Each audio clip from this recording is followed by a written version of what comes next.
लेकिन हम जो है ना दूसरे मुल्कों में दूसरे मुल्कों की बनिस्बत जो है युगांडा में जो है हम लोग जो है एक क्लास में शुमार किए जाते हैं। अस्सलाम वालेकुम friends, this is Karim again from Karim travel advisors. उम्मीद है सब ठीक होंगे। आज मेरे साथ है अनीसुर रहमान खान भाई, ये सीनियर वाइस चेयरमैन हैं पाकिस्तान एसोसिएशन युगांडा के, और इन्होंने ज़िंदगी में बहुत सफ़र किया माशाल्लाह से। पहले युगांडा में थे 2003 के करीब, उससे पहले ये 1988 में जापान भी रहे माशाल्लाह, दुबई रहे हैं, फिर ये जापान चले गए, जापान में भी काफ़ी अर्सा इन्होंने गुजारा, और अब फिर ये तकरीबन 2013 से इधर युगांडा में है। तो ये इनसे पूछते हैं कि ये जो पाकिस्तान एसोसिएशन यहाँ बनी हुई है माशाल्लाह, इसके लिए जितना ये काम कर रहे हैं पाकिस्तानी के अलावा यहाँ पे जो लोग हैं उनके लिए। अस्सलाम वालेकुम, मेरा नाम अनीसुर रहमान है। मैं पाकिस्तान एसोसिएशन का जो है यहाँ पर सीनियर वाइस चेयरमैन हूँ। यहाँ पर हमारे पास तकरीबन 5-1000 पाकिस्तानी रहते हैं युगांडा में ना। अच्छा माशाल्लाह। उनकी एसोसिएशन बनी हुई है, और उस ये एसोसिएशन हमारे बहुत सारे फलाही काम करती हैं। यहाँ पर गरीबों में खाना तकसीम करना, रमज़ान में सारा इफ्तारी और सहार का इंतज़ाम करना, जितने भी फंक्शंस होते हैं हमारे ईद, हमारे पाकिस्तान डेज के 23 मार्च है, 14 अगस्त है, 12 रबीउल अव्वल है, उस सब के फंक्शन हम सेलिब्रेट करते हैं। बहुत अच्छे तरीके से सेलिब्रेट करते हैं। सबका कोऑर्डिनेशन होता है और बहुत अच्छा कोऑर्डिनेशन होता है, और हमें कभी फील नहीं होता कि यहाँ पर हम पाकिस्तान के बाहर कर रहे हैं, बल्कि पाकिस्तान से बड़ा हमें कभी कभी तो हमारा मीटिंग इतनी बड़ी हो जाती है कि ऐसा लगता है जैसे पाकिस्तान से अंदर बैठे हुए कर रहे हैं ना। तो माशाल्लाह से एक गैदरिंग में कभी 700-800, कभी 2000, कभी 1500 आदमी भी आ जाते हैं। अभी रिसेंटली हम लोगों ने 14 अगस्त का प्रोग्राम किया था, तकरीबन 1000 अफराद के करीब 1300 अफराद का जमा हो गए थे माशाल्लाह से। इसमें खाने का भी इंतजाम था, बच्चों के खेलों का भी था इंतजाम था, बहुत सारी चीज़ें की इसमें के अंदर। हमने सारे बहुत बड़ा फंक्शन किया था ना, और फिर हम सब ये बिल्कुल कोऑर्डिनेशन करके एक दूसरे से कोऑपरेट करके करते हैं। इवन ये है कि अभी यहाँ पर कोई बीमार कोई पाकिस्तानी बीमार जो कोई किसी को जानता हो ना जानता हो, वो हमारे पाकिस्तानी एसोसिएशन वाले सब पहुँच जाते हैं, और दूसरे भाई पाकिस्तानी भी पहुँच जाते हैं। कोई किसी की बीमारी हो, किसी को कोई तकलीफ हो, उसमें पहुँच जाते हैं।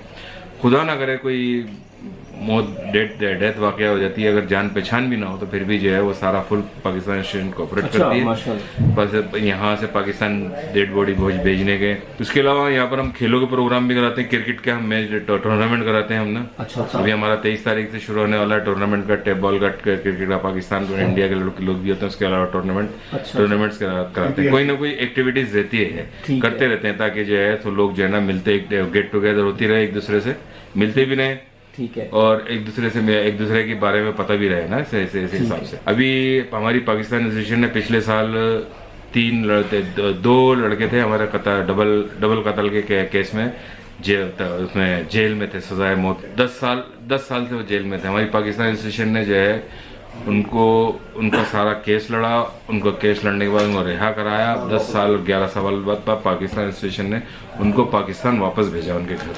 रमज़ानों में इसी तरह के कैद जितने भी कैदी मौजूद हैं, तो उनको जो है सहार और इफ्तार का, वैसे तो पूरे साल का उनका खाना जाता पाकिस्तानी जो भी होते हैं, लेकिन जो रमज़ानों में है सहार और इफ्तार का पूरा राशन हम दे के आते हैं पहले रमजान, पाकिस्तानी मुसलमान जितने भी कैदी हैं, ताकि चाहे वो पाकिस्तानी हो या ना हो, सोमालियन है, सूडानिया है, या युगांडियन पीपल हैं, जो भी है ना। रमजान में अच्छा ईद फेस्टिवल होता है, तो ईद फेस्टिवल भी माशाल्लाह बड़े अच्छे तरीके से मनाया जाता है हमारा। तो ईद फेस्टिवल का बहुत बड़ी अच्छी तकरीब रखते हैं। बकरा ईद का भी फेस्टिवल जो होता है उसकी भी तकरीब रखते हैं, ताकि गेट टुगेदर हो। फैमिलीज यहाँ रहती है काफी ना, तो फैमिलीज एक दूसरे से फिर मिलती है, गेट टुगेदर होती है, तो फिर वो काफी इंजॉय कर लेते हैं यहाँ पर ना। काम करते हैं ब्लड डोनेशन का। अच्छा माशाल्लाह। ब्लड डोनेशन का भी काम करते हैं। फ्री मेडिकल कैंप भी लगवाते हैं। ब्लड डोनेशन साल में 1 या 2 दफा करने की कोशिश करते हैं, और फ्री मेडिकल भी साल में 1 या 2 दफा करने की। पाकिस्तान एसोसिएशन ने माशाल्लाह से 2 एम्बुलेंस से फ्री सर्विस खड़ी कर रखी है ना। जबरदस्त। वो किसी भी वक्त विदाउट एनी मनी, किसी भी वक्त किसी को जरूरत तो कॉल करे, और हम उसको एम्बुलेंस सर्विस प्रोवाइड करते हैं। और इसके अलावा हम जो रमजान फेस्टिवल, रमजान में हमारे इफ्तारी का प्रोग्राम होता है। जी। मैं पूरे रमजान में तकरीबन अगर 30 रोजे हैं तो 28 रोजे 29, तो मेरा ख्याल 24 या 25 प्रोग्राम सारे कंपनी वाले हैं, दोस्त हैं, यार हैं, तो वो इफ्तार पार्टी करते हैं, सब गेट टुगेदर होती है, सब अच्छा प्रोग्राम हो जाता है ना। बाकायदा तरावी का भी इंतजाम होता है, बाकायदा नमाज का इंतजाम होता है। अच्छा, यहाँ पर तकरीबन 33-34% मुसलमान है ना, लेकिन अभी थोड़ा सा उनको तालीम की जरूरत है, अभी बहुत कम उनको इस्लाम के बारे में पता है। अच्छा, ठीक है। तो माशाल्लाह से इस्लाम का भी काम हो रहा है यहाँ पर, दीन का भी काम हो रहा है। और लोग दीनी जमातें आ रही हैं। दावत इस्लामी वालों का भी काम है, यहाँ दीनी मरकज भी बना हुआ है तबलीगी जमात का, वो लोग भी जो है मुसलमानों को अवेयरनेस दे रहे हैं। तो वो माशाल्लाह से अल्लाह का शुक्र है, दुनियावी काम के साथ दीन का भी काम यहाँ हो रहा है। युगांडा बड़ा पीसफुल कंट्री है और हम यहाँ पर जो है पाकिस्तानी जो है बहुत अच्छे रहते हैं। यहाँ पर एक क्लास में शुमार किए जाते हैं ना पाकिस्तानी यहाँ पर ना। हम लोग गाड़ियों का काम करते हैं, बहुत से लोग जो है दूसरा मेडिसिन का भी काम कर रहे हैं, स्पोर्ट्स का भी काम कर रहे हैं। बड़ी लग्जरी लाइफ है माशाल्लाह से और बड़े कोऑपरेटिव हैं युगांडियन बड़े कोऑपरेटिव हैं। ये समझ लीजिए कि हम जो है एक शाहाना पाकिस्तान में देखा है तो बादशाहों वाली जिंदगी गुजार रहे हैं। बहरहाल कोऑपरेटिव भी हैं युगांडन और मोहब्बत करने वाले लोग हैं। हमारे से हम इनके मुल्क में काम कर रहे हैं, हमारे पास काम जॉब कर रहे हैं, हम उनको अपॉर्चुनिटीज भी देते हैं जॉब के लिए ना, जॉब की अपॉर्चुनिटीज दे रहे हैं। हमारे पास काफी युगांडियन काम करते हैं ना यहाँ पर जब पाकिस्तानी। मैं समझ में भी कराची से आया हूँ, कराची से साफ सुथरा तो कंपाला है यहाँ पर ना।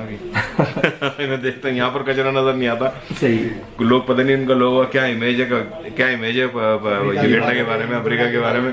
वहाँ से ज्यादा साफ सुथरा है, थोड़े से सिविलाइज हैं। ये जो जंगली लोग थे वो ज्यादा सिविलाइज है, 100 साल पहले ही जंगली थे, इनके पास कपड़े भी नहीं थे पहनने के लिए ना। अच्छा। आज माशाल्लाह से, हालांकि सिविलाइजेशन हमारे यहाँ से शुरू हुई है 5000 साल पहले, तो मुंजे दाड़ो हड़प्पा से शुरू हुई है, लेकिन ये 100 साल पहले जो जंगली थे वो थोड़े थोड़े सिविलाइज होना शुरू हो। यहाँ पर किसी शादी की तकरीब में चले जाएं या किसी जगह चाहें तो आपको पता लगेगा कि कितने सिविलाइज लोग हैं। क्यों में लगकर लेंगे खाना, जितना जरूरत होगी खाना उतना लेंगे, कोई भागदौड़ नहीं होगी, भले उसको आधा घंटा लग जाए क्यू में लगेगा, वो अपना क्यू में लग के जी। अच्छा, आपने इसलिए देखा मैंने ट्रैफिक जो है कई बार क्यू में लगी रहती है, क्यू में लगी रहती है, ट्रैफिक भी क्यू में लगी रहती है। ये नहीं हमारी तरह के वो हारन बहुत बजा रहा है, तो ये बहुत वो बड़ा थोड़ा सिविलाइज्ड है। हमारे यहाँ तो पाकिस्तान में बेमकसद हारन बजाते हैं ना, यहाँ हारन कम बजाते हैं ना। मैंने एक अरसा जापान में भी गुजारा है, दुबई में भी गुजारा है मैंने अरसा, तो यहाँ जापान के लोग तो खैर है ही पूरी दुनिया में जो है बहुत सिविलाइज्ड हो। जी बहुत बहुत शुक्रिया। ये अनीस भाई थे जो यहाँ पे सीनियर वाइस चेयरमैन है पाकिस्तान एसोसिएशन युगांडा के। तो इन्होंने अपने व्यूज़ और अपने जो एक्सपीरियंस था वो शेयर किया और कुछ चीज़ें आपसे डिस्कस की जो खास तौर पे पाकिस्तानी कम्युनिटी हमारी यहाँ पे कर रही है। ये मैसेज देने का मकसद सिर्फ ये था कि जो भी पाकिस्तानी जहाँ पे भी हैं एटलीस्ट वो वहाँ पे भी इसी तरह का काम करें, और अगर कर रहे हैं तो सलाम उनको, अगर नहीं कर रहे तो प्लीज़ अपने साथ अपने एरिया में लाजिम स्टार्ट करें सोसाइटी के लिए सोशल वर्क और चीज़ें को, ताकि जहाँ भी पाकिस्तानी उनका नाम जो है वो अच्छे लफ्ज़ों में लिया जाए। That's it, thank you so much. मिलते हैं नेक्स्ट वीडियो में, तब तक अल्लाह।